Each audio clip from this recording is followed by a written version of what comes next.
आपका स्वागत है आपके अपने चैनल फ्लाइंग सुशांत पर।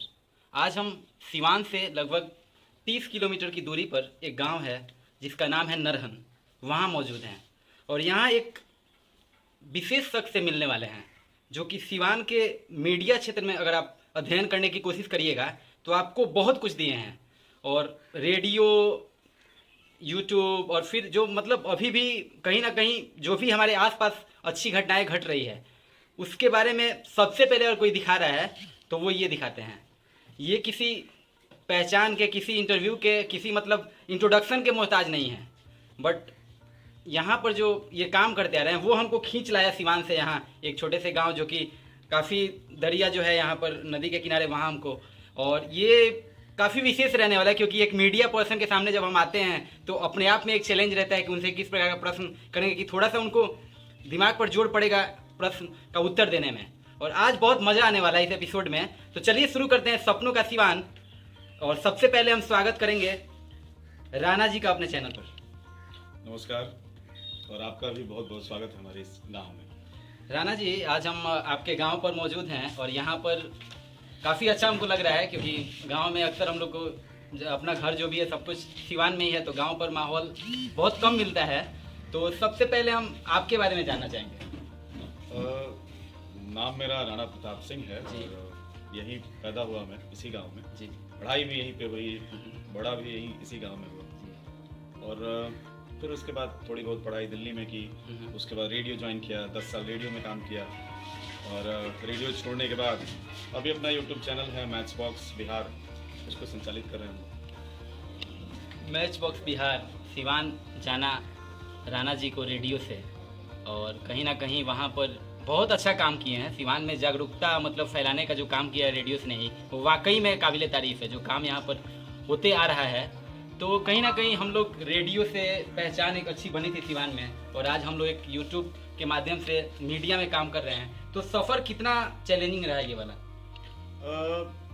मीडिया में काम करने का सफ़र चैलेंजिंग नहीं रहा, रेडियो में काम करने का सफ़र चैलेंजिंग रहा जी। क्योंकि मैं जिस गांव में हम रहते हैं और जब मैंने अपने घर में या दोस्तों को बताया कि मुझे रेडियो जॉकी बनना है जी, तो उस टाइम लोगों को मतलब ही नहीं पता था कि रेडियो जॉकी मतलब क्या। और फिर घर वालों को किसी तरह कन्विंस करके मनाया। घर की जो हालात थी वो भी बहुत बेहतर नहीं रही थी कि हमें उतने मोटे पैसे मिल जाए कि हम जाके मास कॉम कर लें। फिर किसी तरह मनाया, पढ़ाई की। पढ़ाई करने के बाद लोगों का एक था कि पढ़ा था दिल्ली में का करी तो बढ़िया ऑर्केस्ट्रा में अनाउंसमेंट करी। तो फिर ये कौन से साल की बात है? ये 2009-10 में पढ़ाई किया था।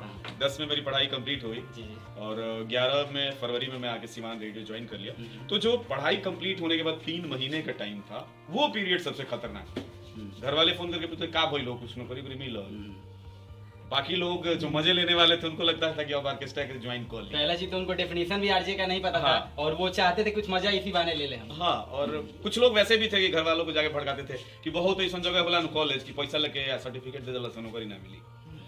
तो वो टाइम जो था वो चैलेंजिंग था। फिर मुझे मन नहीं था, कहीं से भी मन नहीं था कि मैं सिवान आऊँ, क्योंकि मैंने दिल्ली में पढ़ाई की थी। लिविंग स्टैंडर्ड जो था वो दिल्ली के हिसाब से था। हमने वहाँ पे जब तक नौकरी नहीं मिली तब तक पैसे कमाना भी शुरू कर दिया। कुछ छोटे मोटे प्रोजेक्ट करते थे, कुछ प्रोजेक्ट करते थे। जैसे भोजपुरी एल्बम का दौर था तो उस टाइम में मैं असिस्टेंट का काम करता था, उसमें 2-3 महीने किया है। तो पैसे आ जाते थे, वॉइस ओवर करके पैसे आते थे। लेकिन घर वालों को लगता था कि रेडियो खाती पढ़ ले भाई, कुल कादम करता है। तो फिर रेडियो आके ज्वाइन कर लिया। हालांकि ज्वाइन जब किया था रेडियो स्नेही में तो आपको विश्वास नहीं होगा, मात्र 3000 रुपये पे नौकरी मैंने ज्वाइन की थी और 10 साल का पीरियड रहा। एज ए आरजे ज्वाइन किया, फिर स्टेशन मैनेजर बना, उसके बाद फिर प्रोग्रामिंग हेड तक गए। हाँ, प्रोग्रामिंग हेड तक गए और सब कुछ किया। रेडियो ने अच्छा खासा नाम दिया, पहचान दिया। लेकिन जब क्योंकि जियो के आने के बाद से 2014 के बाद से जब इंडिया में जियो लॉन्च हुआ तो टेलीविजन हो, रेडियो हो, सबके हालात खराब होने शुरू हो गए। रेडियो दूसरी कंपनी है टेलीविजन वाली, तो रेडियो को सुनना लोगों ने बहुत कम कर दिया। फिर रेडियो को सस्टेन करना एक बहुत बड़ा चैलेंज था। एडवर्टीजमेंट देने वालों लोगों ने पैसे कम कर दिए। पहले 10,000 में चलता था, अब 3,000 देंगे। तो कहीं ना कहीं आप में कटौती हो रहा होगा। और फिर देखिए समय के साथ साथ खर्च भी बढ़ता है। तब तक मेरी शादी नहीं हुई थी जब तक मैं रेडियो में था। फिर मेरी 2018 में शादी हो गई तो अब एक अपना खर्च तो उसके बाद बीवी का खर्च, फ्यूचर प्लानिंग। फ्यूचर प्लानिंग, तो ये सब हुआ। तो भाई पैसे की जरूरत थी। फिर हम लोगों ने कुछ गांव के ही एक दो दोस्त हैं जिन्होंने कहा कि यूट्यूब चैनल एक तुम स्टार्ट करो और उसमें कुछ ब्लॉगिंग करो। तो आपकी तरह मैं भी ब्लॉगिंग करता था। बाद में कोविड का दौर आया, जब पहला आया तो कोविड में हमने कुछ रिपोर्टिंग की। पंजवार में जब विस्फोट हुआ था कोरोना का, तो उसमें की लोगों ने अच्छा रिस्पॉन्स दिया। तो उस टाइम से हम रिपोर्टिंग करने लगे। फिर मैं क्वारंटीन हो गया, मुझे शक हुआ कि मुझे कोरोना हो गया। सिम्टम्स उसका पता चला? सिम्टम्स नहीं आए थे। दरअसल में कुछ कोविड पॉजिटिव लोगों से मिला था, तो डर से लोगों ने कहा काफी कि लिए थे आप, हम देखे थे आपका पंजवार वाला वीडियो जो। तो लोगों ने कहा कि घर जाओ, आराम से बैठ जाओ। 10 दिन हम लोग बैठे घर पे। 11वें दिन एक गांव के ही मित्र हैं, दिल्ली रहते हैं, वो उनके पास गाड़ी थी, वो दिल्ली से गाड़ी से आए। उन्होंने कहा कि चुनाव आने वाला है विधानसभा, चलो नेताओं का इंटरव्यू करते हैं। तो फिर हमने सोचा नहीं ये वो। उन्होंने कहा कि मेरी जान पहचान है, चलो शुरू अपॉइंटमेंट मिल जाएगी। हाँ, सीमान में उतना समस्या नहीं होती है अपॉइंटमेंट की, बहुत क्योंकि उनका अपने ही बहुत बात रहता है। तो फिर पहला इंटरव्यू अपने रघुनाथपुर के जो विधायक है हरिशंकर यादव, उनका इंटरव्यू किया हमने पहला। और एक कल्चर है यहाँ पे नेताओं का कि जब भी कोई मीडिया का पर्सन आता है तो एक खबर बनाता है तो कुछ उसे उससे दक्षिणा भी नगद दी जाती है। तो आप ये सोचिए कि आपने पहला दिन शुरू किया इंटरव्यू का और आपको एवज में कुछ पैसा भी मिल जाए, कॉन्फिडेंस, तो कॉन्फिडेंस तो बढ़ेगा ही, ऊपर से लालच भी एक बढ़ जाएगा कि एक जना को नहीं इतना मिला था, 4 जने को तो कितना मिली, कुछ ना कुछ तो मिलवे करेगी। हाँ। और चैनल शुरू करने में एक ये भी था कि चैनल शुरू करना है, ऊपर से हम लोग भोजपुरी की लड़ाई लड़ते हैं, मान्यता की लड़ाई लड़ते हैं। तो एक ये था कि मुझे भोजपुरी में ही काम करना है। आज भी नए लड़के आते हैं, कहते भैया हिंदी में कहिए ना तो बहुत रीच बढ़ी, ना बढ़ी कोनो बात नहीं है, हम कमे कमाएं कोनो बात नहीं है, लेकिन करम तो भोजपुरी है। तो बस ऐसे शुरुआत हुई।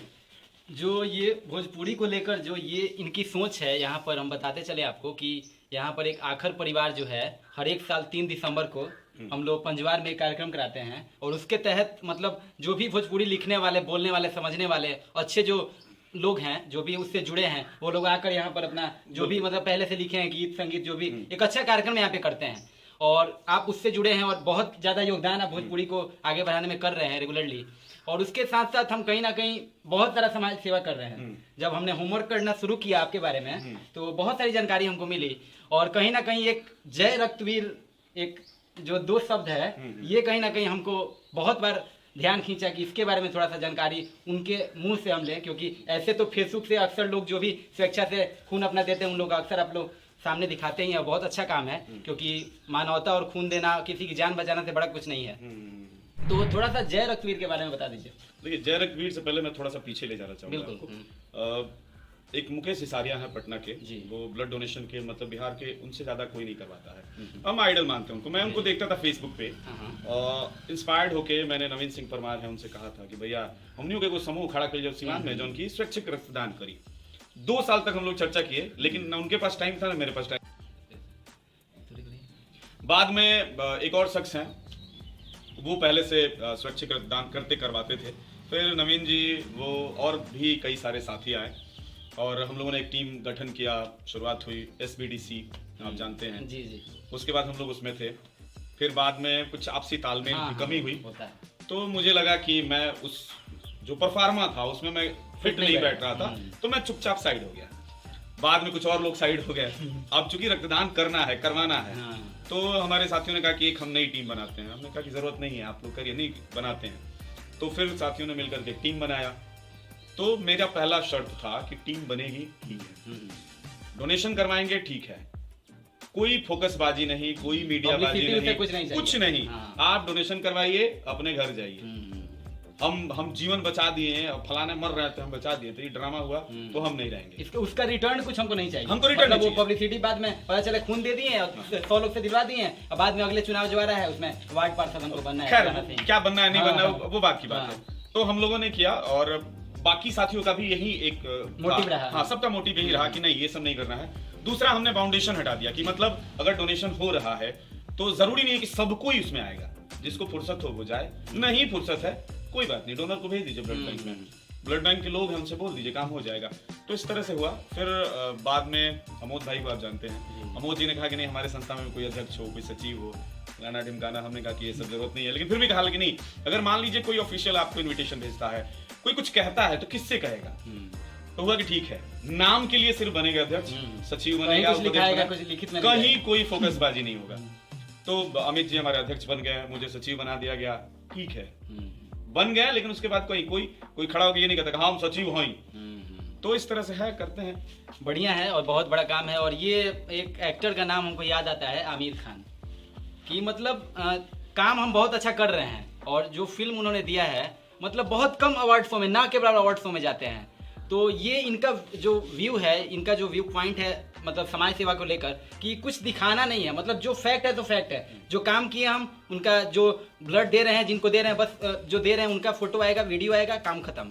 उससे ज़्यादा हमको नहीं चाहिए उससे रिटर्न। क्योंकि आज हमारे समाज में क्या हो रहा है कि कोई भी समाज सेवा कर रहा है ना, तो मतलब 95% आप कहिए तो उसमें उनको कुछ रिटर्न चाहिए, उससे कुछ ना कुछ उनको रिटर्न चाहिए। कि कुछ भी कर रहे हैं, छोटा से अभी हाल ही में कंबल क्या क्या बट रहा है, बहुत तरह के लोग हैं, छोटा सा काम करते हैं और बड़ा अचीवमेंट चाहते हैं कि पोस्टर लगा के हमको ये चाहिए।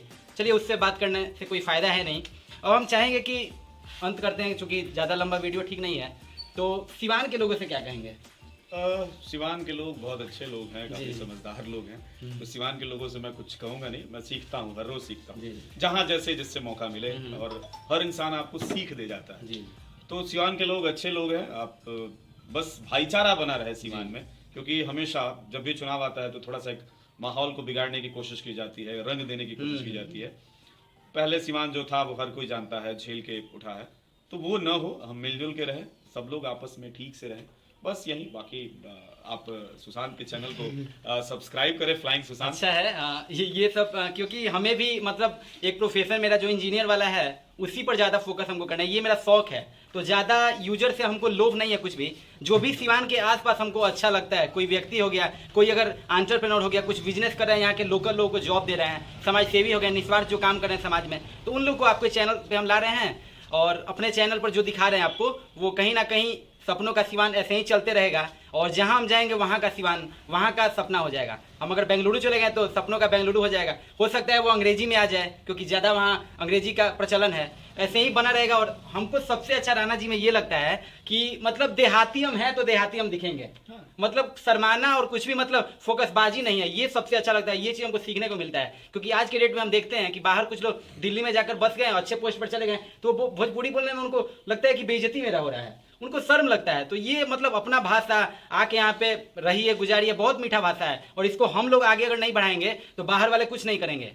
ऐसे ही काफ़ी अश्लीलता, काफ़ी बहुत कुछ गड़बड़ हो गया है। तो हम लोग कोशिश करेंगे कि अपना जो समाज है, अपना जो भाषा है, अपनी जो मिट्टी है, उससे जो भी अच्छा चीज़ हो रहा है उसको हम आगे बढ़ाएंगे। आप बने रहिए हमारे साथ, और आगे आपको वीडियो में ऐसे ही सपनों का सिवान एक और एपिसोड दिखेगा। और जो भी कुछ अच्छा काम करेंगे तो हम कोशिश करेंगे कि उनको आपके सामने लाएं। नमस्कार।